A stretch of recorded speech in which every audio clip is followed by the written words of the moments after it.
When I got here, I was sure I was in the wrong place. Didn't look like there was anything around, just Florida scrub, which I am used to. But then, after experiencing it and taking a risk and coming in, to see all these buildings that I never knew existed and that you can't really see from any of the main roads, felt very much like Florida, and that it hides a lot of its secrets and a lot of its beauty. And it's just been a transformative experience in terms of finding things that are already there but can be made into more. My name is Carly Poplar. I joined the MFA of the Americas this year of 2018. I was invited to join by Terry Whittick and Teresa Carmody in October. And luckily I took the opportunity and now I'm here. My experience traveling with the MFA of the Americas has been amazing. I think it's very important for people to get out of their comfort zone and explore new cultures and travel, because it just makes you see the whole world entirely differently. And I would have probably never done that without this program. My name is Savannah Cater, and I joined in 2016. I love the people, I love this place, I love the professors, I love all the examples and classes and all this stuff. It's super cool. No, it's interesting. I come from an audio engineering, digital arts background, so focusing mostly on the technical aspect of things and installations and finding ways to translate things that don't exist sonically into a sonic form. But it's so refreshing and nice to work on little pieces every day, these interesting improvised pieces with people and critiquing them and starting small and then taking an idea that you're passionate about and exploding it. So I'm going to do something really big in 10 days. And yeah, my name is Toni Piezo, and I joined the program like just now, basically, like at the beginning of this, so January 1st. I am, of course, going to do it for 2 years. I'm in poetry right now, and I love it. In particular, I really loved how this program is low residency, because I have a job that I'm very passionate about, and I want to improve my writing to pair it with the job that I already do, which is I design and produce theme park attractions for Universal Studios. My work has been a mix of producing and designing with some writing in it so far, but I really want to concentrate on show writing and coming up with those new concepts of what can we do next with theme parks. I'm Erica McKay, and I started in January of 2018 in the fiction program. Everything in my life has been about connection, especially connection between different people who might not have otherwise crossed paths. I really love in my work in theme parks how you can have people have a common activity, and through that common activity understand more about someone. The MFA of the Americas has that same draw of we're all about the entire continent of North and South America together and all of the different cultures and how they connect.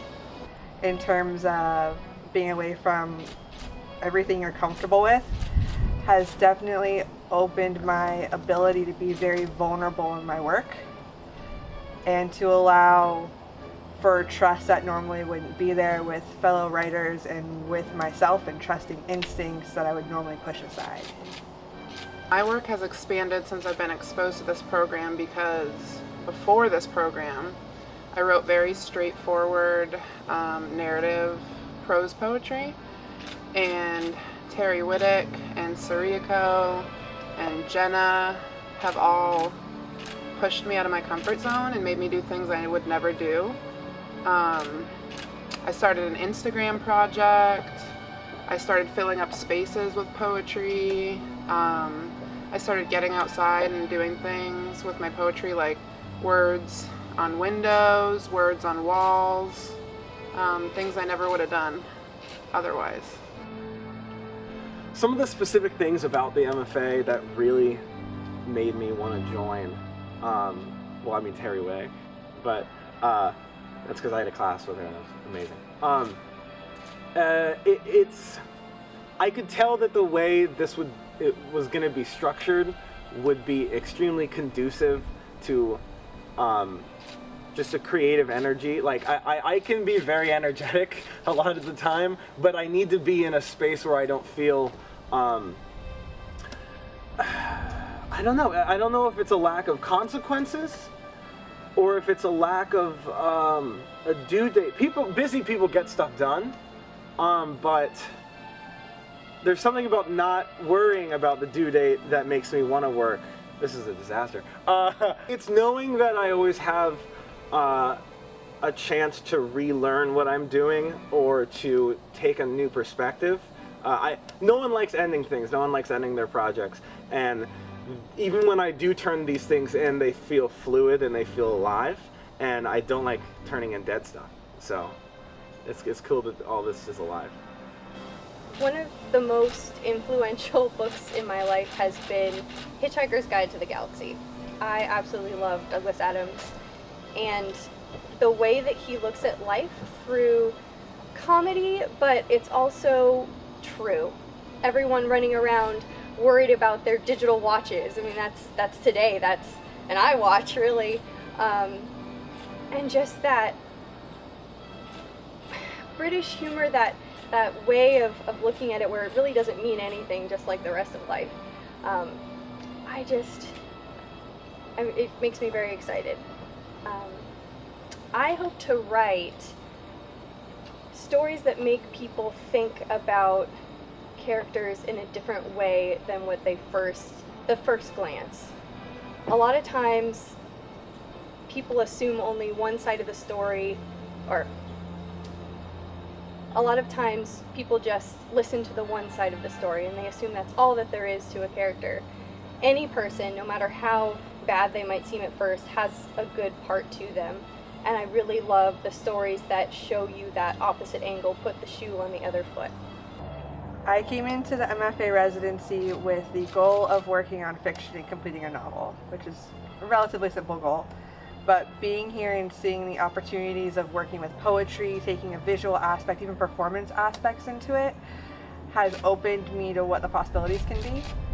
So I would definitely like to expand into maybe a form of fiction that invites the reader to become a part of the process by bringing in their own history along with my own and kind of creating a world with my work that will allow them to further experience it.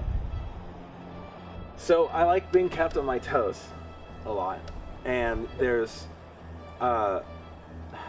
this program has an intersectionality to it, and it's loose, and it is abstract, and it's forgiving, and it's inspiring, and all these things there's something wonderful and sacred about just trying something immediately and not having any clue what you're gonna do, but you just know that you can do it, and even if you don't do it, it's okay, because it's the trying that matters. So all of these little projects that we'll do before we have these big projects, all the little things we do in class are exercises in dividing and conquering whatever you're trying to say, I guess. Lots of times it feels like I'm conquering my own messed up thoughts that I'm just trying to thread out. I just want to make like a pretty dolly and then give it to you, and then you can drink tea off of it. But instead it's just this big burlap monster. So being able to unwind it and look at all the little threads and be like, this is this thread, and then put this one here. It's really nice. It makes things fluid and understandable, and that's where I'm ending my sentence. Yeah, I would say a transformational moment in my writing is realizing that it doesn't have to be perfect, and half the time the mistakes are part of the process, and you can save those mistakes and really, really good things can come out of them. When I'm not at the MFA of Americas, I tend to be just a voice on a phone or the opposite end of a conversation that's normally forgotten. I work as tech support for accounting software, which is extremely interesting in the fact that I get a lot of other perspectives on what I already know, and so I'm constantly having to double check myself. However, it is extremely removed from what I want to do, and it's very hard to maintain both, so I'm very happy to have an opportunity like this that's going to redirect my focus.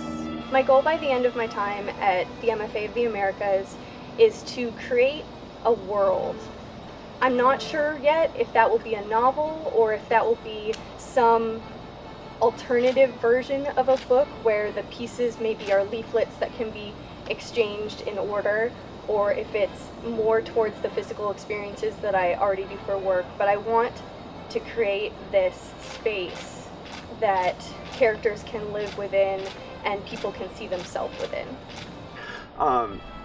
So we'll do stuff in class like that, and every workshop it seems we do 2 or 3 pieces that we do in the next 5 minutes. They give us a prompt and then we go outside and we grab some dirt and rub it in our hands and make a little person like I did today.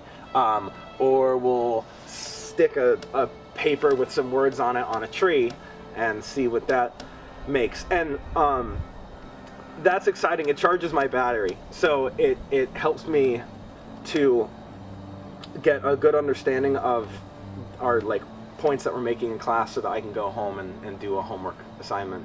And I like examples, and I like testing the waters with people like my professors in front of me a couple times to make sure I understand a concept, because sometimes I'll just be in my own world about something and I want to do it my way. But apparently that's good too. So again, everything is, it's lax, but it's not lax in a way that I feel I don't need to try. I wish there was one word for it. I think there is. I'll find it. My name is Toni Piezo, or Two Jacket Pete, Tony Bologna, Pepperoni Pizza. My shoe size is anywhere between 11 and a half and 11 and a half and 3/4. And damn it, what was the last thing? Dessert. A single pecan, toasted. My name is Erica McKay. My shoe size is 8, and I am a cookie monster, so my favorite dessert are chocolate chip cookies. My name is Carly Poplar. My shoe size is 8.5 wide, and my favorite dessert is flan. My name is Savannah Cater. My favorite dessert is baklava, and my shoe size is 12 because I'm 6 feet tall and I still wear heels.